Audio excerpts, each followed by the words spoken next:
Here are my 5 best tips if you are in an IBS, Crohn's, or colitis flare-up. Now, what's the best way to manage a flare? It's to manage what caused it.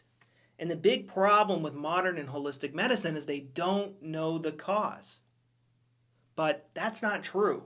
If you look at the work of Dr. Burrell Crohn's, the guy who discovered Crohn's disease, and I got his books right here, he said every time someone had a Crohn's or colitis flare-up, or IBS flare-up, they just went through something very stressful. Maybe their girlfriend or their boyfriend or their husband or their wife broke up with them. Maybe a kid got hurt or injured or passed away. Maybe they lost their job. Maybe they didn't get that promotion. Maybe they didn't get the house that they want. Maybe the house got hit by a tornado or got caught on fire. What was the stressful event in your life that put your gut into overdrive? Every single time somebody was in the hospital with a flare-up, every single time Dr. Crohn's and other doctors, this is not just these guys, many always said something stressful put the person's gut into overdrive. And now I use something, so I have a webinar where I explain everything that I did to get better and what my students did to get better. And if you want to go watch that after this video, which you need to go watch that, not if you want to, you need to watch this. It's down below in the description. Just click on it and I'll share with you all the nerdy details that I have out right here. So let's talk about this book for a second. And guys, I'm going to tell you, like, what are these 5 best things? And the first thing to do is you need to understand what your body is doing. Because when you don't understand what your body is doing, you're like freaking out. You're like, why is there blood in the toilet? Why is there mucus in the toilet? Why is this ever going to stop? I don't know when this is going to stop. Yes, this is going to stop. But only if we address the root cause. So what I'm explaining right now is something called GNM, or German New Medicine. And it's not like a pill that you take. It simply tells you what your body is doing. Some people refer to it as GHK, German Healing Knowledge. Now, this all starts with a conflict shock. Let's say I lost my job and now I don't have enough money. I can't digest and absorb money to pay for my food and pay for the house, pay for rent. Now, what the body is going to do, it's going to develop extra gut cells to help you digest and absorb money. And the amount of extra gut cells that get developed depend on how stressed out you are about the conflict. Now the first thing people say, Mike, what are you talking about? If this were true, why doesn't everyone who gets stressed out have digestive issues? Or it depends on what organ your brain decides to put into overdrive to help you through this survival situation. All of our organs are survival tools. And it has to be a shock. And we don't know what the subconscious mind is thinking. It's kind of hard. Some people can do it, but it's hard to do. But we do know everybody who has a Crohn's or colitis flare-up went through a stressful event. I had a hard time seeing it at first, but it was very clear after a while. It's because the conscious mind suppresses it. It goes, oh, he can't handle it right now. Put the subconscious mind. Let's have the subconscious mind deal with it. And the doctors are also admitted to this too. A lot of the times, they won't admit to what the stressful thing is, but their family members are like, oh yeah, he's been really stressed out about school lately. Oh yeah, he's been stressed out about his girlfriend lately. But they won't. They don't tell it, or it's like the boiling pot of water with the frog. Like the frog's been in there so long, he doesn't know the water's boiling anymore. They're numb to the pain of the conflict. So these extra gut cells, they'll show up as polyps. Those are inactive extra gut cells. Thickening of the intestinal walls. These extra gut cells have been proven. Extra gut cells in the stomach, they digest food 10 times faster. People with Crohn's and colitis develop 2, 5, 10, sometimes 20 times more digestive juices. And it's to help you digest and absorb this thing important to your survival. Sometimes it's to digest crap you want to get rid of. Diarrhea is to eject crap we don't want anymore. And constipation is to hold on to something important to our survival. Now, when you resolve the conflict, this person gets a new job, and they resolve the conflict. I don't need these high maintenance extra gut cells anymore, so it starts to get rid of them, and that's when the symptoms start to show up, because removing extra flesh from the body is very painful. It hurts. It's a bloody and mucousy process. There's inflammation involved. And then we have the healing crisis, and that's kind of either people usually go to the hospital here and say they have a flare up, or it's here. This is when they get the fevers and the chills and stuff like that, and then it goes into the scarring phase. But a lot of the time, someone's stressed out about money, the car breaks down. Oh my God, I got to be stressed out about money again. I'm not getting paid. I didn't get the promotion. Like, they're always stressed out about money. They're always stressed out about their relationship, and it just goes on and on and on and on and on and on. When you get a flare up and you're told, the first thing you get told in a flare up is like all the bills you're going to have for the rest of your life. Hey, you're not going to be able to work as much as you could. Less money. Oh my God. You're going to have to pay for expensive remedies the rest of your life. Oh my God. Money, money, money. If you don't understand that your money troubles or a conflict involving money is putting your gut in and out of overdrive, and then you're getting all this news about money, you're going to need more money for this and this and that. Your brain is freaking out, and it's like, put your gut in overdrive, put it back in the overdrive, and it turns into a mess.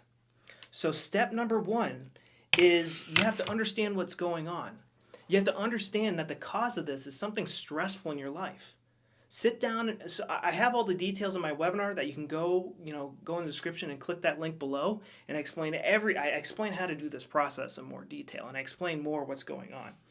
So the next thing we need to talk about is like remaining calm, and the only way you can do that is if you know this stuff. So understand, learn G&M, watch my YouTube channel, remain calm, and you can only do that if you understand what your body is doing. Find the conflict. What's the conflict? Am I stressed out about girls, boys, money? What are you stressed out about? It's usually a relationship or money from what I see. And some of you might deny that. I used to, but for me, I had a lot of girl issues and a lot of money issues that were really stressing me out. And now a really easy one is involving food. Like, what should we do food-wise? And that's where people normally make the first mistakes is with food. They start, oh, it was gluten. Somebody said it was gluten. Oh, somebody said it was dairy. Dairy, the easiest to digest food in the world.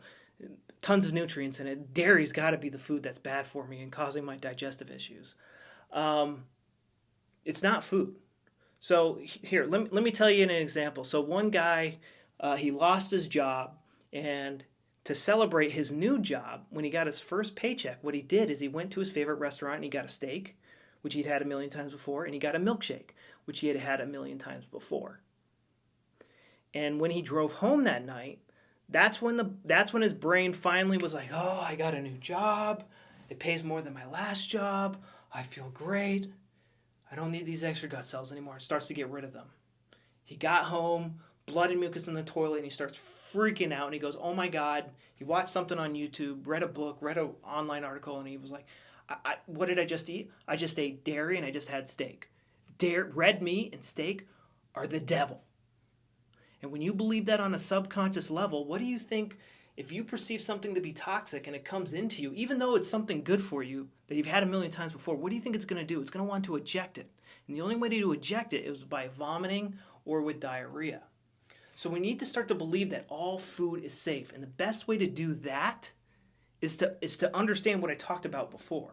But some of the foods that are like really good for you is, number one, is protein. Protein stands for, it came from a Greek word, proteus, which means of the utmost importance. Your body spent protein to make extra gut cells. Your body is spending more protein to repair the gut lining. And if it's been in and out of overdrive for years, your body has been spending tons of protein for years. And that's why a lot of us are skinny who have IBS, Crohn's, and colitis. The next food, it comes from Weston A. Price's book. He was a dentist in the 1930s, and he wanted to know what caused cavities. And so he had National Geographic at the time, and he was like, wow, all the primitives in these National Geographic books have beautiful teeth. I wonder what they're doing. And so he would visit them, and he just discovered that they were eating very healthy, nutrient-dense foods. But the most important nutrient that they were getting were fat-soluble vitamins, vitamin A, vitamin D, E, and K2, which are only found in animal products. Things like butter, cream, sour cream, organ meats, liver, egg yolks, fish eggs. These fat soluble vitamins have something very important that allow us to utilize like protein and other things like that. Another super, so gelatin's really good. Dairy's really good. Dairy is made for babies. A baby has an underdeveloped digestive system. A lot of the dairy gets absorbed in your stomach. Like and if you use something called raw dairy, it has the enzymes in it, so your pancreas and your body doesn't need to spend extra protein to digest what you ate. The body is also in an energy deficit. Your brain's been spinning extra hard to digest this problem and power your gut, put your gut into overdrive, and all these things. So we need, and then the calories and the nutrients have just been going straight into the toilet. So we're also in a calorie deficit. And a lot of people are going to tell you to avoid sugar, but glucose is very easy for the body to utilize. And if you drink something like an Italian soda, I'm not a big fan of high fructose corn syrup. I think it's disgusting.